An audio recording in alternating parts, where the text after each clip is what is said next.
Finally आज आम्ही गेलो व्हायरल गड्डा बघायला. जनरली तो जानेवारीमध्ये असतो, पण इतक्या रील्स व्हायरल होत होत्या, म्हणलं की आज व्हिजिट करायलाच हवं. तिथे गेल्यानंतर कळलं की आर्ट आणि क्राफ्टचा उत्सव होता. घर संसाराच्या वस्तू आणि जुनी पुस्तकं होती, नवी पुस्तकं होती, इंग्लिश, मराठी, लहान मुलांसाठीचे गोष्टीची पुस्तकं होती आणि छान अशा सजावटीच्या वस्तू होत्या.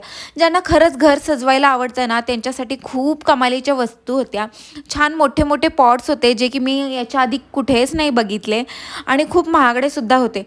काही-काही वस्तू इतक्या कमालीच्या होत्या, की मी विचारातच पडले, की ह्यांनी कशा बनवल्या असतील आणि माझे डोळे हरवून गेले होते, की असं वाटत होते डोळ्यात सगळं साचून घेऊ.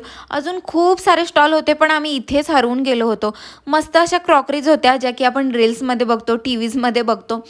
ज्यांना फूड व्लॉगिंगची खरंच आवड आहे, त्यांच्यासाठी फार कमालीच्या वस्तू होत्या.